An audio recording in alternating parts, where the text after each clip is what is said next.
The harmattan wind blew dust through the streets of Enugu that December afternoon, painting everything in shades of brown and gold. Mama Adiz stood at the window of their flat, her wrapper tied tight around her waist, watching the road for the taxi that would bring her daughter home. 3 months. It had been 3 months since she had sent Adiz to Holy Rosary Girls' secondary school in Nsukka. 3 months since she had held her baby girl, kissed her forehead, and promised that boarding school would make her strong, would give her the education Mama never had. She is coming. Mama, the car is turning. Her son Chikwudi shouted from the balcony, his 12-year-old voice cracking with excitement. Mama Adiz's heart jumped. She wiped her hands on her wrapper, touched her head tie to make sure it sat properly, and hurried to the door. Her husband, Papa Adiz, was still at the motor park where he worked as a bus conductor. He would not be home until evening. But that was fine. This moment belonged to mother and daughter. The taxi pulled up in front of their building, the one with the fading yellow paint and the rusty gate that squeaked when you opened it. Mama Adiz rushed down the narrow staircase, her slippers slapping against the concrete steps. Her heart was singing. But when the taxi door opened, the singing stopped. The girl who stepped out was Adiz. Same height, same dark skin smooth as shea butter, same school uniform with the blue pinafore and white shirt. But something was wrong. Terribly, deeply wrong. Adiz, my daughter. Mama called out, arms spread wide. The girl turned to face her mother. And that was when Mama Adiz saw it. The eyes. Adiz's eyes were open, wide open, staring straight ahead with an intensity that made Mama's stomach twist. They did not move. They did not narrow against the harsh afternoon sun. They did not soften with the love a daughter should have when seeing her mother after so long. And they did not blink. Mama, Adiz said. Her voice was flat, like water that had gone stale in a bucket. Mama Adiz's arms dropped slowly to her sides. She tried to smile, tried to push away the cold feeling crawling up her spine. My baby, you are home. You are finally home. She moved forward and hugged her daughter. Adiz stood stiff as a wooden board. Her arms hung at her sides. She did not return the embrace. Mama pulled back, searching her daughter's face. Those eyes, those terrible, unblinking eyes stared through her, past her, at something Mama could not see. Are you not happy to see me? Mama asked, her voice breaking just a little. I am happy, Mama. The words came out like a memorized prayer, empty of feeling. Chikwudi bounded down the stairs, his school uniform dirty from playing football in the compound. Sister Adiz, you are back. He stopped short when he saw her face. Sister, why are you looking at me like that? Adiz turned her head slowly, too slowly, toward her brother. The eyes followed, wide and unmoving. Hello, Chikwudi. The boy took a step back. Mama, go upstairs and bring your sister's bag, Mama said quickly, her voice sharper than she intended. She needed a moment to think, to understand what was happening. Chikwudi grabbed the small bag from the taxi and ran back inside, glancing over his shoulder at his sister as he went. The taxi driver, an old man with gray stubble on his chin, leaned out his window. Madam, that girl, the whole way from Nsukka, she did not blink. Not once. I was watching her in the mirror. Is she well? Mama Adiz felt her throat tighten. She is fine. She is just tired from the journey. She paid him quickly, pressing the crumpled Naira notes into his hand. The driver shook his head slowly as he drove away, muttering something about these children of nowadays. Mama turned back to her daughter. Adiz stood in the same spot, her box at her feet, her eyes fixed on the doorway of their building. Let us go inside, Mama said softly, taking her daughter's hand. The hand was cold. So cold in the hot December sun. That evening, Mama Adiz cooked Adiz's favorite meal, jollof rice with fried plantain and chicken. She had saved money for weeks to buy the chicken, had told Papa it was important, that their daughter deserved something special for her homecoming. The family sat around the small table in their sitting room. The ceiling fan turned slowly overhead, pushing warm air around the room. The television was on, playing a Nollywood movie with the volume low. Papa Adiz, a thin man with tired eyes and hands calloused from work, kept glancing at his daughter. He had noticed it too, the staring, the stillness, the wrongness. So Adiz, he said, forcing cheerfulness into his voice. Tell us about school. How are your studies? Did you make friends? Adiz sat with her back straight, her plate untouched in front of her. Her eyes, those terrible wide eyes, stared at the wall above her father's head. School is fine, Papa. And your teachers? Are they treating you well? Yes, Papa. Have you been eating well? You look thin. I eat, Papa. Each answer came after a long pause, as if Adiz had to pull the words from somewhere deep and dark inside herself. Her lips barely moved when she spoke. Mama Adiz felt tears prick her eyes. This was not her daughter. Her Adiz was bright, full of laughter, always humming songs while she braided her hair or helped with the cooking.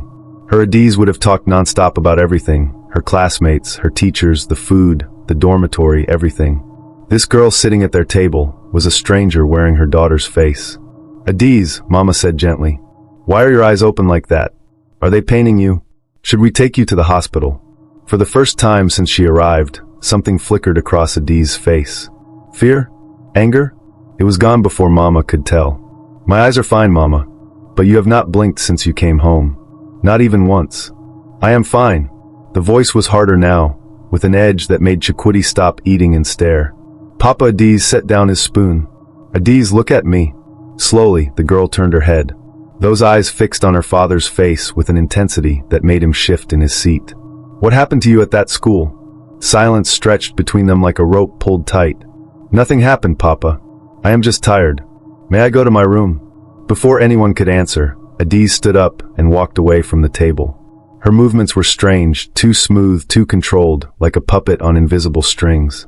She went into the small room she shared with Chikwudi and closed the door. Mama Adiz looked at her husband. What is wrong with our daughter? Papa shook his head slowly. I do not know. But something happened at that school. Something bad. Chikwudi, who had been quiet, spoke up in a small voice. Papa, I do not want to sleep in that room tonight. Can I sleep in your room? Chikwudi, she is your sister. Please, Papa. Her eyes, they scare me. Mama touched her son's shoulder. Go and sleep with us tonight. Tomorrow, we will take your sister to see Pastor Nwosu. Maybe she needs prayers. That night, Mama Adiz could not sleep. She lay next to her husband in their narrow bed, listening to Chikwidi's soft breathing from his mat on the floor. The flat was quiet except for the distant sound of a generator somewhere in the neighborhood and the occasional bark of a dog. It must have been around midnight when Mama heard it. Whispering. Soft, urgent whispering coming from Adiz's room. Mama sat up slowly, her heart beginning to pound. She looked at Papa, but he was asleep, snoring lightly. Carefully, she got out of bed and tiptoed to the door. The whispering continued. Adiz's voice, low and rapid, speaking in a language Mama did not recognize. It was not Igbo. It was not English. It was something else, something that made the hair on Mama's arms stand up. And then another voice answered. Mama's blood turned to ice. Someone else was in that room with her daughter. She moved quickly down the short corridor, her bare feet silent on the cold floor. The door to Adiz's room was slightly open. A thin line of moonlight from the window cut across the darkness inside. Mama pushed the door open wider. Adiz was sitting on her bed, her back to the door, facing the old wooden wardrobe in the corner of the room. She was still in her school uniform. Her back was perfectly straight, her head tilted slightly to one side, as if listening, and she was whispering to the wardrobe. Adiz? Mama's voice came out as a croak. The whispering stopped immediately. Adiz's head turned, that slow mechanical turn, until she was looking at her mother. Even in the darkness, Mama could see those eyes. Wide. Staring. Never blinking. What are you doing? Mama asked, her hand gripping the doorframe for support. Talking, Mama. Talking to who? There is nobody there. A long pause. Then, you cannot see her. The cold that had been creeping up Mama's spine exploded through her entire body. See who, Adiz? What are you talking about? Adiz turned back to face the wardrobe. She lives in there. She has been with me since school. She came home with me. Mama felt her legs go weak. She wanted to run, wanted to grab her daughter and shake her, wanted to scream. But she forced herself to stay calm. Who is she, baby? What is her name? She does not have a name anymore. She lost it a long time ago. But she is my friend now. My best friend. She says I should not talk about her to anyone. She says you will not understand. Mama's mind raced. Prayers tumbled through her thoughts. The Lord's Prayer, Psalm 23, desperate pleas to God and the Virgin Mary and every saint she could remember. Adiz, there is nobody in that wardrobe. Come away from there. Come and sleep in my room tonight. I cannot leave her, Mama. She gets lonely. Adiz. She says you should go back to bed. Adiz's voice changed, became deeper, older. She says it is not safe for you to be here. Mama's hand flew to her mouth to stop the scream building in her throat. She stumbled backward out of the room, her eyes never leaving her daughter's unblinking stare. She ran back to her bedroom and shook Papa awake. "What? What is wrong?" He sat up, confused and groggy. "Our daughter," Mama gasped, tears streaming down her face now. "There is something in that room with her. She is talking to something in the wardrobe." "Papa, something is very wrong. Something very, very wrong." Papa got up immediately, his face hard. He went to Adi's room with Mama close behind him. The door was closed now. He knocked. "Adiz, open this door." Silence. "Adiz." The door opened slowly. Adiz stood there, her face empty of expression, those eyes staring. "Yes, Papa?" Papa looked past her into the room. Everything seemed normal, the bed, the school box, the wardrobe standing in the corner like it always had. "Your mother says you were talking to someone." "Who was here?" "Nobody was here, Papa." "Do not lie to me, girl." "I am not lying." Her voice was calm, too calm for a child being shouted at by her father. "Mama thinks she heard something, but nobody is here. See for yourself." Papa walked into the room and looked around. He opened the wardrobe, pushing aside Adiz's clothes hanging inside. Nothing. Just the musty smell of old wood and mothballs. But when he turned back around, Adiz was smiling. It was the first time she had smiled since coming home. But it was not her smile. It was too wide, showing too many teeth. And her eyes, those terrible eyes that never blinked, were bright with something cruel and knowing. "See, Papa? Nobody is here. Just me." Papa felt something inside him break. This was not his daughter. His daughter was gone, and something else had taken her place. Mama Adiz did not sleep at all that night. She sat in the sitting room with a Bible open on her lap, her lips moving silently in prayer. Papa sat beside her, his face grave, his hands clasped together so tightly his knuckles were white. When dawn broke, painting the sky in shades of pink and orange, they heard Adiz's door open. She walked into the sitting room, still wearing her uniform, looking exactly as she had the night before. Her eyes were still wide open. "Good morning, Mama." "Good morning, Papa." Mama could not answer. She just stared at this stranger in her daughter's body. Papa stood up. "Get dressed. We're going to church. Pastor Nwosu will pray for you." "I do not need prayers, Papa. We are going to church." Papa's voice shook the walls. "Now go and bathe and change your clothes." Adiz stared at him for a long moment. Then, without a word, she turned and went back to her room. Mama grabbed Papa's arm. "Did you see? Her eyes. She has not closed them all night. She has not blinked once. How is this possible? How can a human being not blink?" "She is not human anymore," Papa said quietly. His voice was filled with a sadness, so deep it made Mama's heart ache. "That thing in there is not our daughter. Not anymore." They went to Faith Redeemed Ministry that Sunday morning. The church was a simple building with white walls and blue plastic chairs, standing at the end of their street. Pastor Nwosu was a round man with a kind face and a voice that boomed like thunder when he preached. Mama had called him the night before, crying into the phone, begging him to help them. He had told her to bring Adiz immediately after morning service. The whole family sat in the back row. Adiz sat between her parents, her back straight, her hands folded in her lap. Her eyes stared straight ahead at the altar, never moving, never blinking. People around them began to notice. Whispers started spreading through the congregation like fire through dry grass. "See that girl? Her eyes. Something is not right." Mama wanted to disappear. She wanted to take her daughter and run away where nobody could see them, where nobody could judge them. But she stayed, holding on to the thin hope that God could fix this, that Pastor Nwosu could make her daughter normal again. After the service, they went to Pastor's office. It was a small room at the back of the church, with a desk, some chairs, and a large picture of Jesus on the wall. Pastor Nwosu looked at Adiz for a long time. His face, usually so warm and welcoming, grew serious and troubled. "Child," he said softly, "look at me." Adiz turned those unblinking eyes on him. Pastor Nwosu flinched but held his ground. "What happened to you at school?" "Nothing happened, Pastor." "Something happened. I can see it in your eyes. There is a darkness there that should not be in a child. Tell me the truth, Adiz. What happened?" For the first time since she had come home, Adiz's face showed real emotion. Her lips trembled. Her hands gripped the arms of the chair. But still, her eyes did not blink. Her voice cracked. The flat, dead tone was gone. Suddenly she sounded like a 14-year-old girl again, scared and hurt, and so very tired. "They made us do something. In the dormitory. At night." Mama leaned forward, hope and fear warring in her heart. Who made you do what, baby? Tell us. Please. A tear rolled down Adi's cheek. Just one. But her eyes remained wide open. The senior girls. They said there was a ritual. A game. They said if we did it, we would pass all our exams. We would be the best in class. We would be powerful. Her voice dropped to a whisper. We did not know. We did not know what would happen. What did they make you do? Pastor Nwosu asked gently. Adi's whole body began to shake.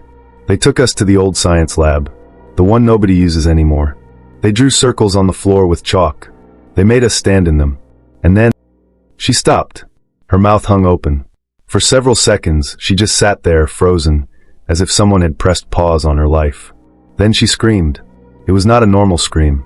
It was the sound of pure terror, of a soul being torn apart. It went on, piercing and horrible, until Papa had to cover Chikwuti's ears to protect him from the sound. Mama tried to hold her daughter, but Adiz pushed her away with strength that should not have been in her thin arms. She fell to the floor, writhing and screaming, her eyes, those terrible eyes, still wide open, still staring. She is coming. Adiz shrieked. She is coming. She does not like this. She does not want me to tell. Pastor Nwosu dropped to his knees beside her, his hands raised above her head. In the name of Jesus Christ, I command you to leave this child. Whatever spirit has attached itself to her, I bind you and cast you out. But Adiz only screamed louder. And then suddenly she went completely still. Her body relaxed. Her screaming stopped. She sat up slowly, her movements once again smooth and controlled. When she turned to look at Pastor Nwosu, she was smiling that too wide smile again. You cannot help her, Pastor. The voice that came out of her mouth was not hers. It was older, colder, like wind through a graveyard. She belongs to me now. She invited me in. She said the words. She stood in the circle. She is mine. Mama Adiz collapsed, sobbing into her hands. Papa stood frozen, his face drained of color. Pastor Nwosu's voice shook, but he did not back down. Child or spirit, you are in the house of God. You have no power here. Adiz's head tilted to one side, her neck bending at an impossible angle. This is not your house, old man. This is just a building, and I am everywhere. I am in the wardrobe at night. I am in the reflection in the mirror. I am in every shadow and every corner where light cannot reach. She stood up, her eyes, those damned unblinking eyes, fixed on the pastor. And I am in her, deep inside, where you cannot reach. She will never blink again, because I never blink. I am always watching. Always. Then she walked out of the office, her footsteps echoing in the suddenly cold room. The three adults sat in silence for a long moment, the weight of horror pressing down on them like a physical thing. Finally, Mama spoke, her voice barely a whisper. What do we do? How do we save our daughter? Pastor Nwosu's hands trembled as he wiped sweat from his forehead. I do not know, he admitted, and the defeat in his voice made Mama's heart shatter into 1,000 pieces. I have never seen anything like this. Never. This is something very old. Very powerful. Very evil. There must be something, Papa said desperately. Prayers, fasting, deliverance. Yes, all of those things. But, Pastor looked at them with eyes full of sorrow. I need help. I need to call other pastors. Maybe even we need to find someone who understands these old spirits. Someone who knows the traditional ways. Mama's head snapped up. You mean a dibia? A native doctor? Pastor, you cannot be serious. I am serious about saving that child. I do not care what door we have to knock on, as long as we bring her back. He stood up, his hands still shaking. Go home. Keep her safe. Keep her away from other children. I will make calls. I will find help. They went home in silence, Adiz walking ahead of them with that eerie smoothness, her eyes fixed on something only she could see. When they entered the flat, she went straight to her room and closed the door. Mama and Papa stood in their sitting room, holding on to each other, crying quietly. Chikwuti stayed close to them, his young face tight with fear he did not fully understand but felt in his bones. Night fell again over Enugu. The Harmattan wind continued to blow, carrying dust and secrets through the darkening streets. And in the small room where a 14-year-old girl sat staring at an old wardrobe, the whispering began again. Soft, urgent, endless. The girl who never blinks listened, her eyes wide open, as her mother pressed her ear against the door and wept. 3 days passed like years. Mama Adiz barely ate. She barely slept. She spent every waking moment either praying or watching her daughter's door, listening to the terrible whispering that came from inside. Sometimes the whispering would go on for hours. Sometimes it would stop suddenly, and the silence was even worse. Papa went to work each day because they needed the money, but his mind was never at the motor park. He would forget to collect fares, would miss his stops, until his boss shouted at him and threatened to fire him. But what did it matter? What did anything matter when your daughter's soul was being stolen piece by piece? Chukwudi refused to go back into that room. He slept on the floor in his parents' bedroom, and when he passed by Adi's door, he would run. Once, Mama caught him standing in the corridor, staring at the closed door with tears streaming down his face. "I miss my sister," he had whispered. "I want her back, Mama. I want the real Adi's back." Mama had no words to comfort him. She wanted the same thing with every fiber of her being. Adiz herself barely came out of the room anymore. When she did, it was only to eat a little food, though Mama noticed she ate like someone who had forgotten how, mechanically putting rice into her mouth and swallowing without tasting. Her eyes never closed. Mama began to wonder if it was even physically possible. How could a human being go days without blinking? How had her eyes not dried out? How had she not gone mad? Maybe she already had. On the fourth day, Pastor Nwosu came to their flat. With him was an old man so ancient he looked like he had been carved from the same dark wood as the walking stick he leaned on. His face was a map of wrinkles, his eyes milky with age, but there was a sharpness in them that made Mama think he could see things others could not. "This is Matsi Okonkwo," Pastor said quietly. He knows about these things. Traditional things. Old spirits." The old man looked around the small sitting room, his eyes moving slowly from corner to corner. Then he nodded, as if confirming something. "The spirit is strong," he said in Igbo, his voice dry as old leaves. "It has been here for 3 days. I can smell it, like something dead that will not stay buried." Mama felt her stomach turn. "Can you help her? Can you drive it out?" Matsi Okonkwo's milky eyes fixed on her. "That depends on many things. First, I must see the child. I must speak with what lives inside her." "Is that safe?" Papa asked. "What if it attacks you?" The old man smiled, showing gaps where teeth should have been. "I have been dealing with spirits since before your father was born, young man. They know me, and I know them." He tapped his walking stick on the floor 3 times. "Show me the child." They led him to Adiz's room. Mama knocked softly on the door. "Adiz, there is someone here to see you." No answer. Mama opened the door slowly. The smell hit them first, something rotten and sweet, like fruit left too long in the sun. The room was dim, curtains drawn. Adiz sat on her bed, facing the wardrobe as always, her back to the door. She was humming now, a tuneless sound that made Mama's skin crawl. "Adiz," Matsi Okonkwo said, his voice firm. "Turn around and face me." The humming stopped. Slowly, very slowly, Adiz's head turned. Then her body followed, moving in segments like a snake uncoiling. When she faced them, those wide, unblinking eyes fixed on the old man with an intensity that would have made most people flee. But Matsi Okonkwo did not flee. He stepped into the room, his walking stick tapping against the floor. He moved until he was standing directly in front of Adiz, so close their faces were inches apart. "I see you," he said softly in Igbo. "I see what you are. You are not from here. You are from the old places, the forgotten places. You are what we used to bury at crossroads to keep away from our children." Adiz's lips curled into that terrible smile. When she spoke, it was in that other voice, the cold, ancient one. "And you are what we used to break first. The old men who thought they knew our secrets. We would visit them in their dreams and turn their wisdom to ash." "Perhaps," Matsi Okonkwo said, "but I am still here, and you are trapped in a child's body. Who is more powerful, spirit?" Something flickered across Adiz's face.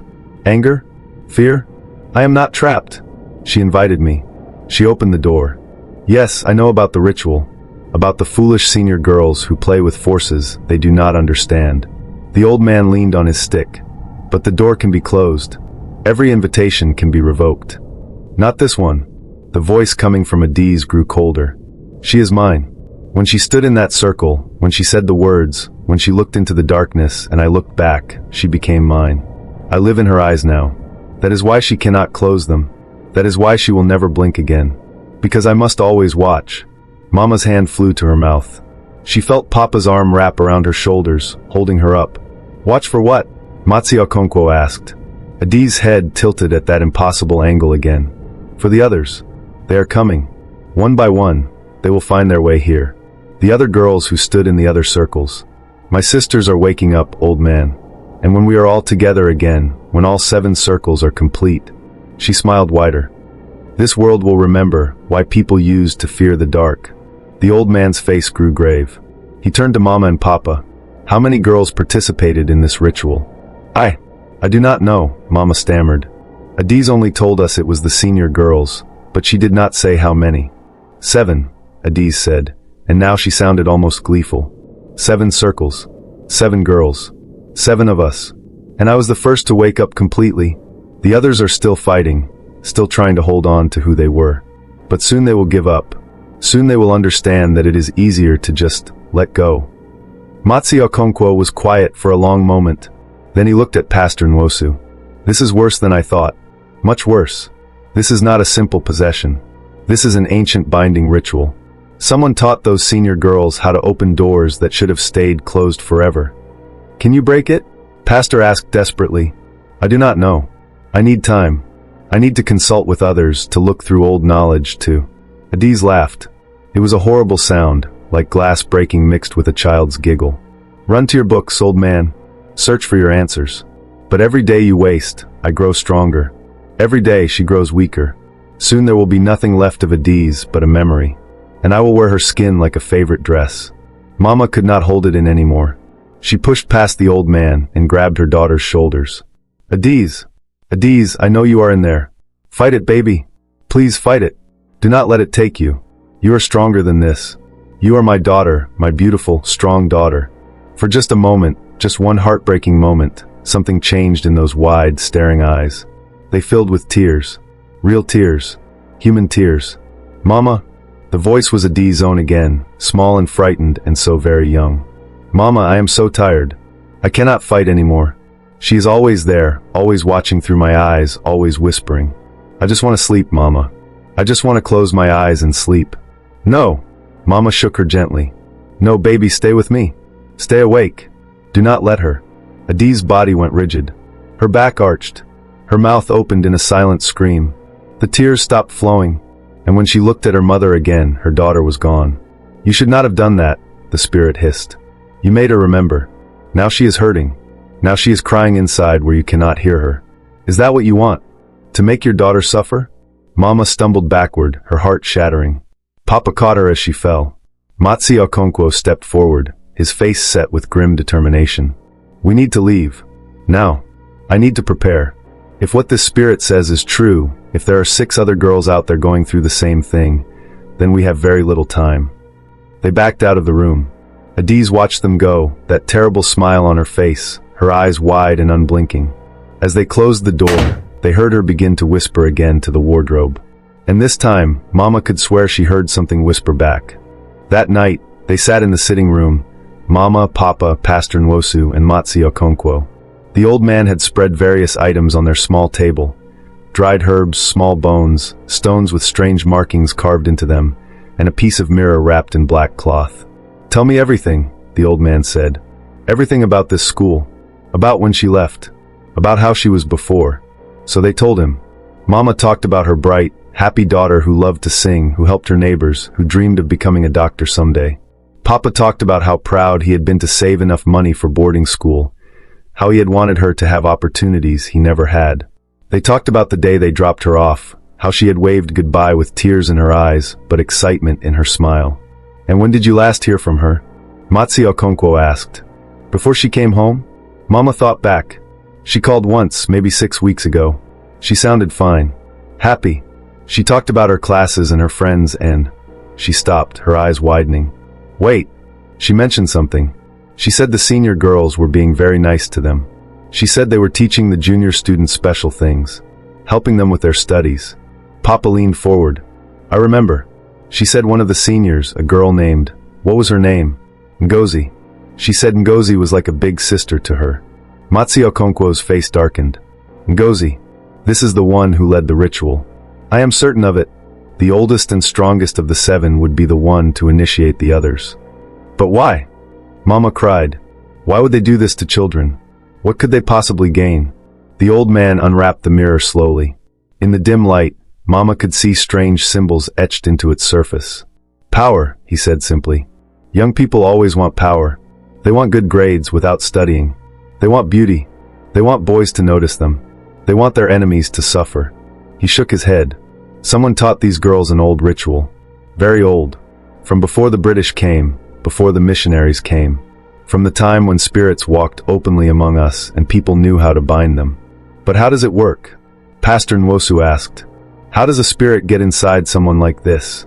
The ritual creates a door. The circle traps the spirit's attention. The words, whatever words they said, they act as an invitation. And when a human invites a spirit in willingly, when they open themselves completely, he looked at them with sad, knowing eyes. The spirit can walk right in and make itself at home. So all 7 girls did this?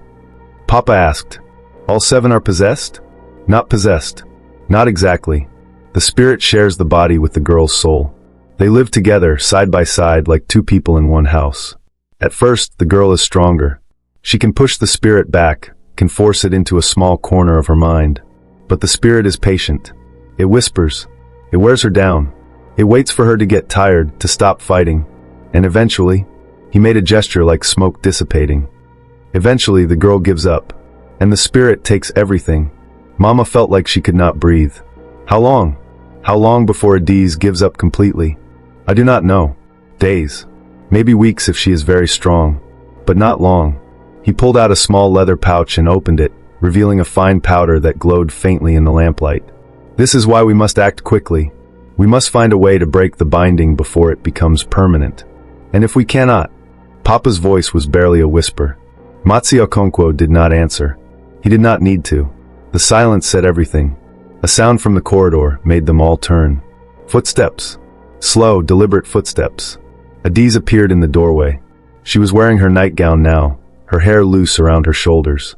In the lamplight, with those wide, staring eyes, she looked like something from a nightmare. You should not talk about me when I can hear you, she said in that flat, dead voice.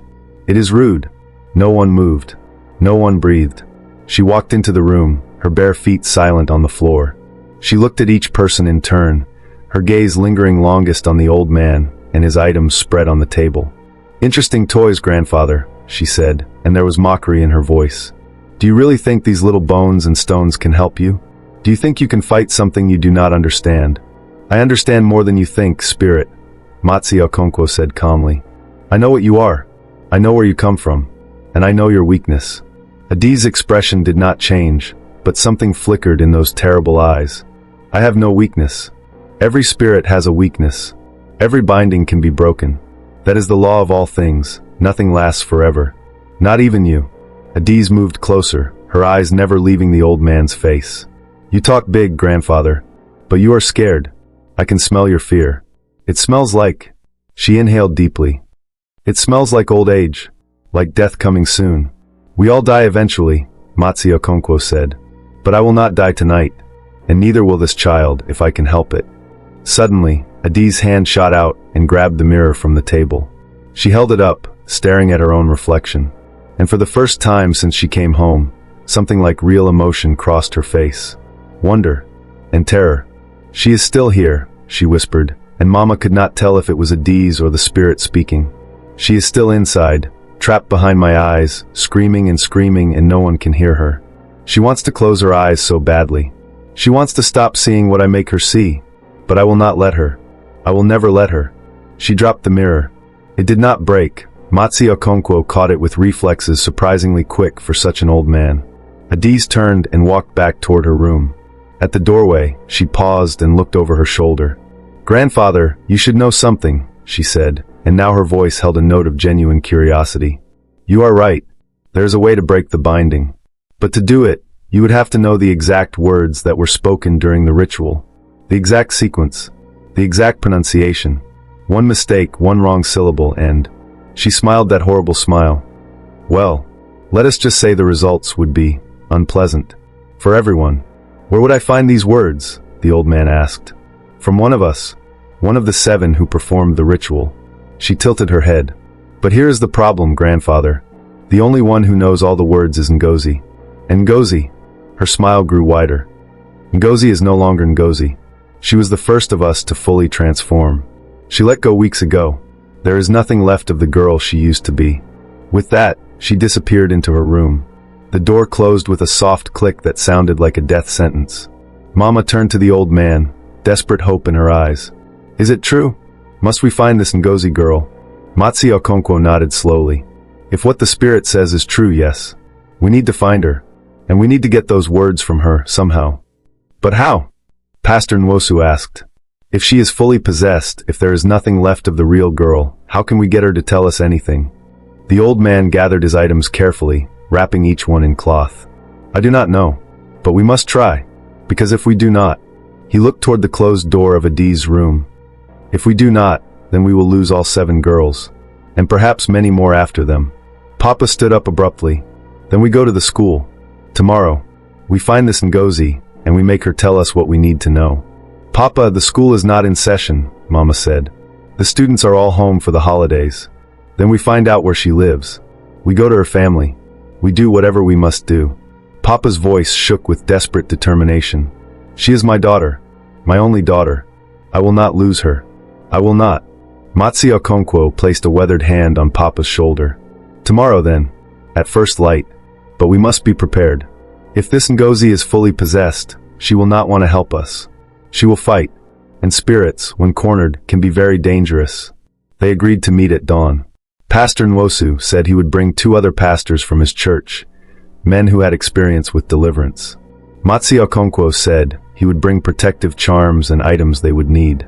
After the 2 men left, Mama and Papa sat in the darkness of their sitting room, holding each other. I am so scared, Mama whispered. What if we are too late? What if we cannot save her? We will save her, Papa said, but his voice held none of his usual certainty. We must. From behind the closed door of Adi's room, they heard the whispering begin again. But tonight there was something different about it. Tonight, beneath the spirit's cold voice, they could hear something else. Crying. Soft, broken sobbing, like a little girl lost in the dark. Their daughter was still in there somewhere. Still fighting. Still hoping. They just had to reach her before it was too late. They left before sunrise, when the world was still wrapped in darkness and the roosters had just begun their morning songs. Mama had not slept at all. She had spent the night sitting outside Adi's room, listening to the terrible whispering, praying every prayer she knew and inventing new ones when she ran out. Papa had borrowed his boss's old Toyota. It was a battered thing that shook when it ran and burned oil like it was going out of style, but it would get them to Nsukka. Pastor Nwosu came with 2 other pastors, Pastor John and Pastor Emeka, both serious men with Bibles worn soft from constant use.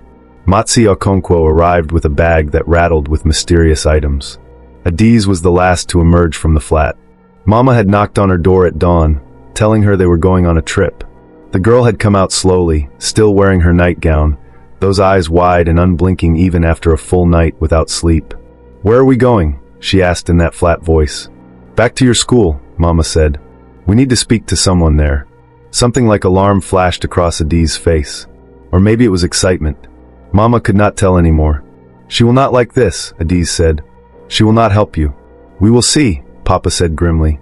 They left Chikwudi with Mama's sister, Auntie Ngozi, a different Ngozi, a kind woman who ran a provisions shop down the street.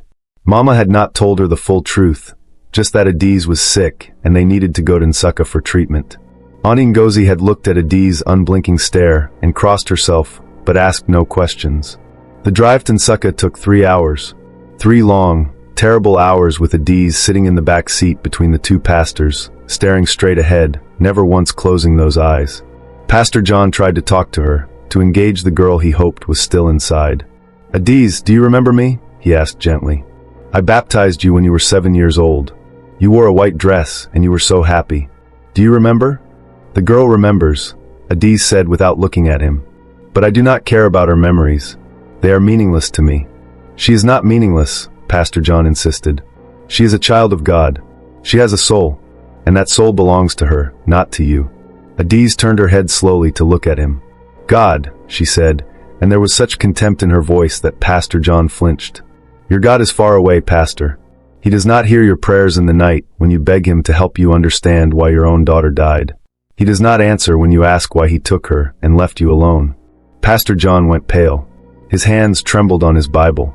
How? How do you know about that? I know everything about everyone I see. Every secret, every shame, every midnight thought you wish you could forget. She leaned closer. Shall I tell them all, Pastor? Shall I tell them what you really think about when you stand at the pulpit and preach about faith? That is enough, Pastor Nwosu commanded from the front seat. Spirit, you will be silent. Adiz laughed and turned away, but the damage was done. Pastor John sat rigid with shock, his face gray. They drove on in tense silence, the old Toyota groaning up the hills toward Nsukka. The harmattan dust swirled around them, making the landscape look like something from a dream or a nightmare.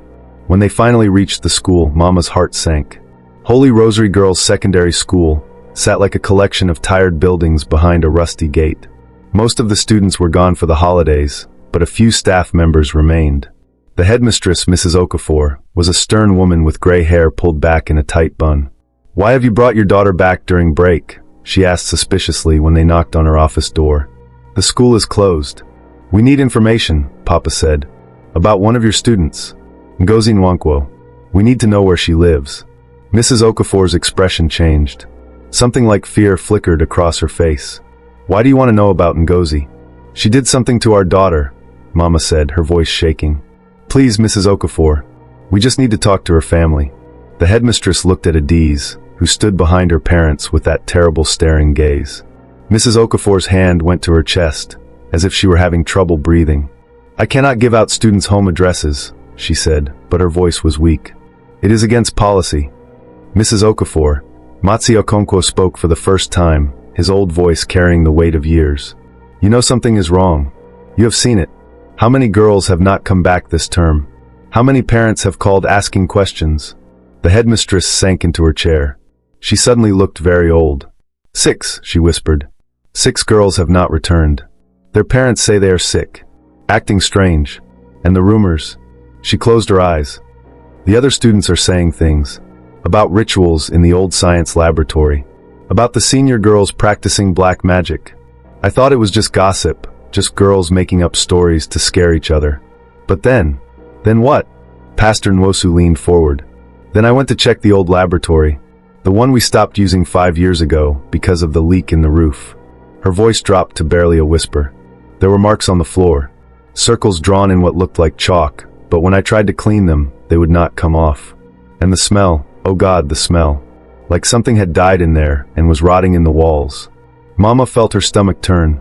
"Please, just tell us where to find Ngozi. We are running out of time." Mrs. Okafor looked at them for a long moment. Then she opened her desk drawer and pulled out a file. "Ngozi Nwankwo.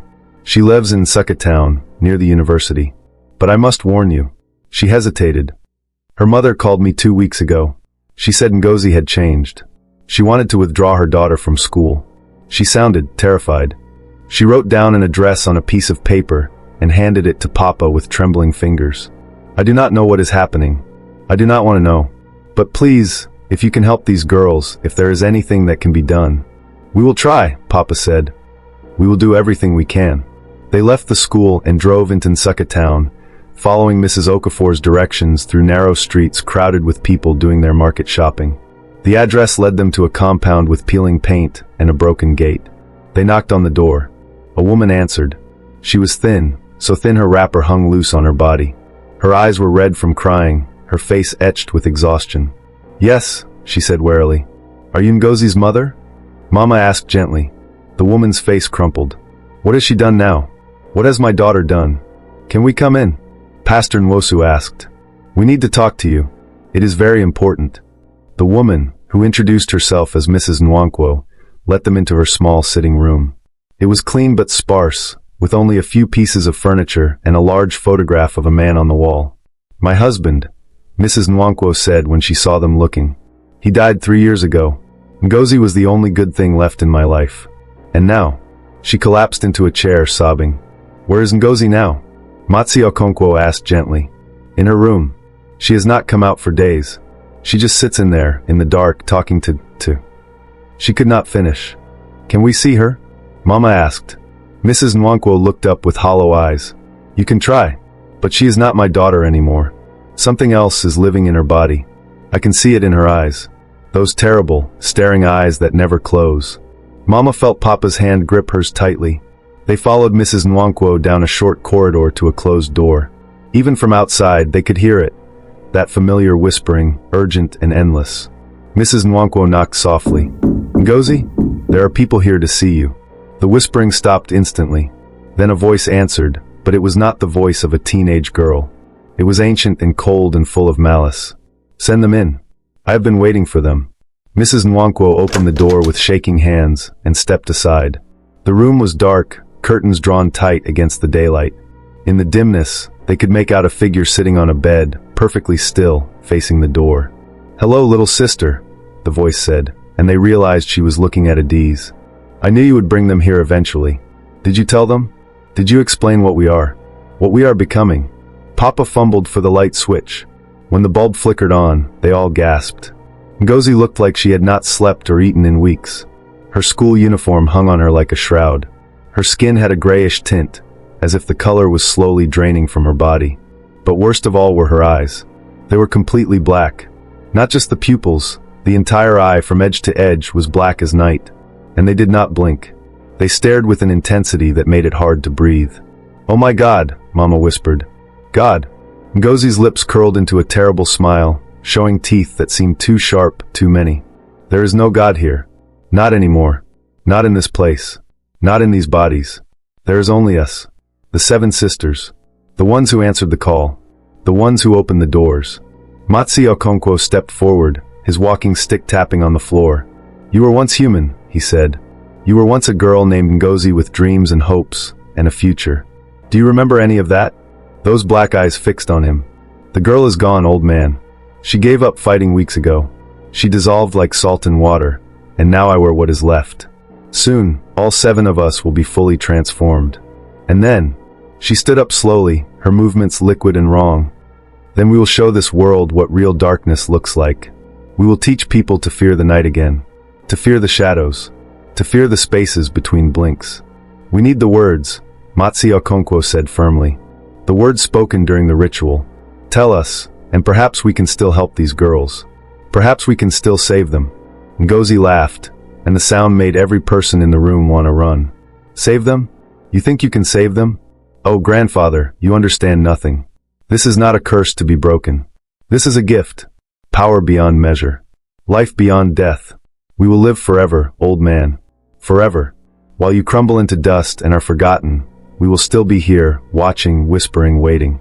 The words, Matsi Okonkwo repeated. Tell us the words. Ngozi's head tilted at an impossible angle, her neck bending like rubber. And if I do, what will you give me in return? What do you want? Those black eyes gleamed with something that might have been hunger. A trade. I will tell you the words. But in exchange, she looked at Adiz, and her smile grew impossibly wider. In exchange, you must bring me the other 5. Bring me my sisters. Bring them here so we can all be together. So we can complete the circle. 7 sisters. 7 spirits. 7 doors opened wide. Mama felt her heart stop. Never. We will never do that.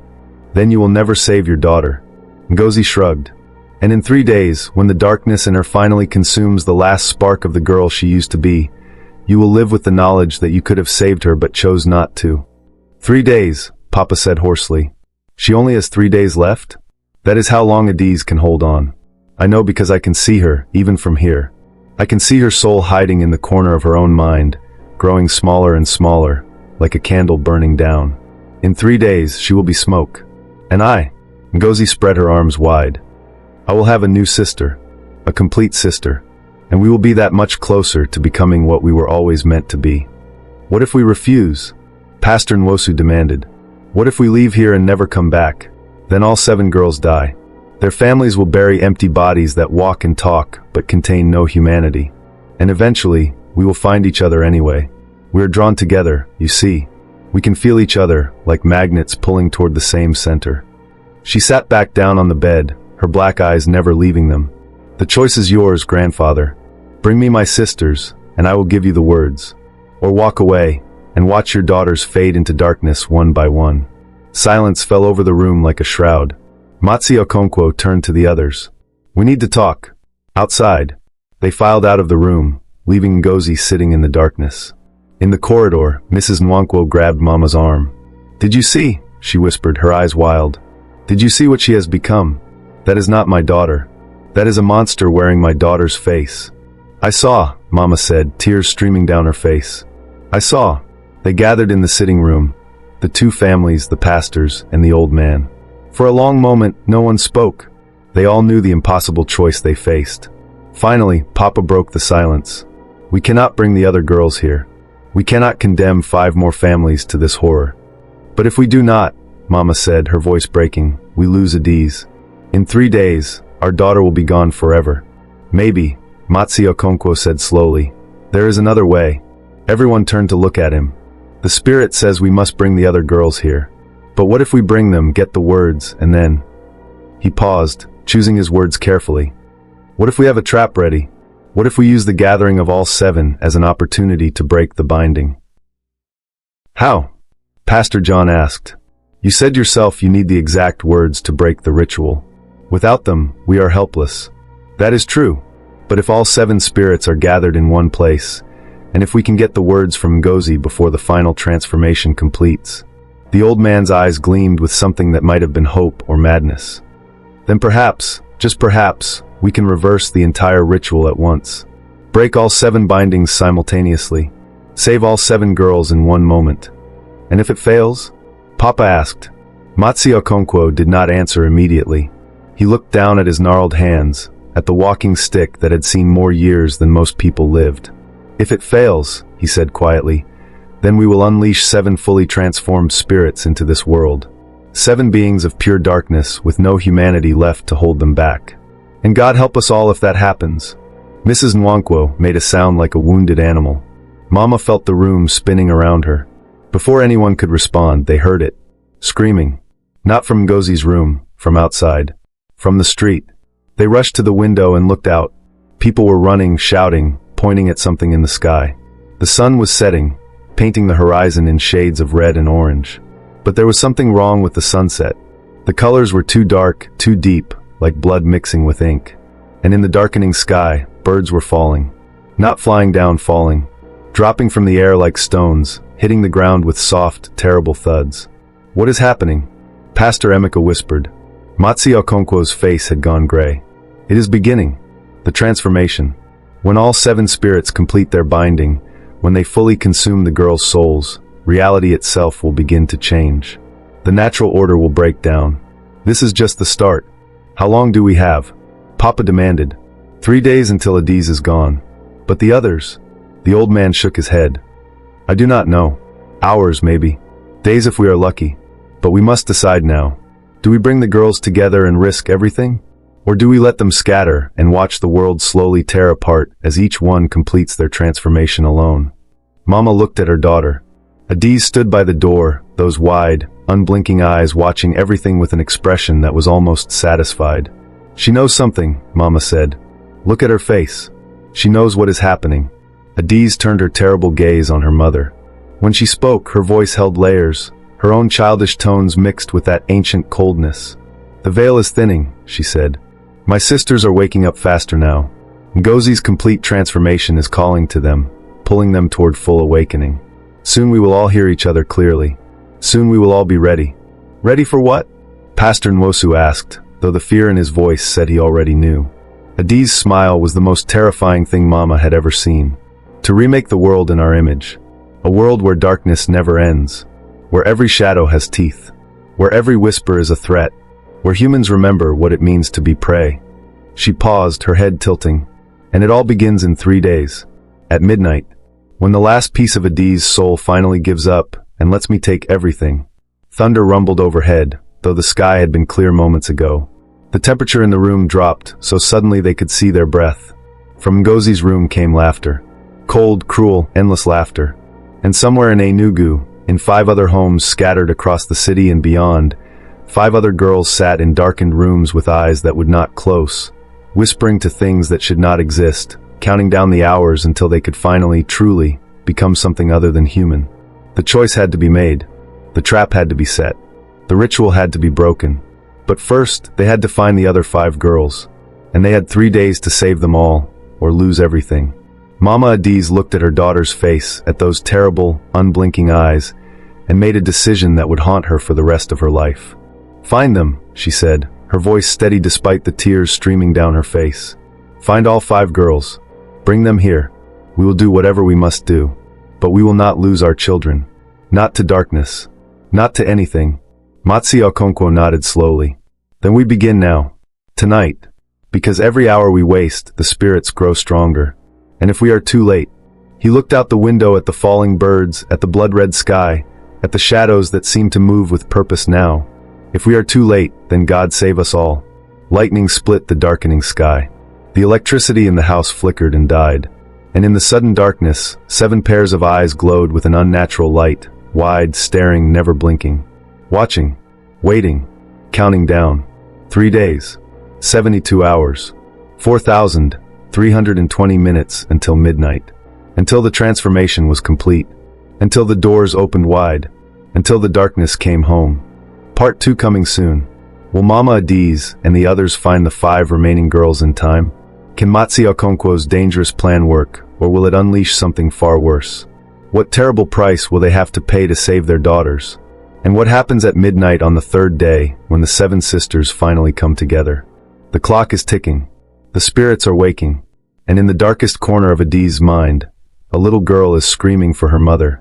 Continue the story in part 2, The Gathering of Shadows.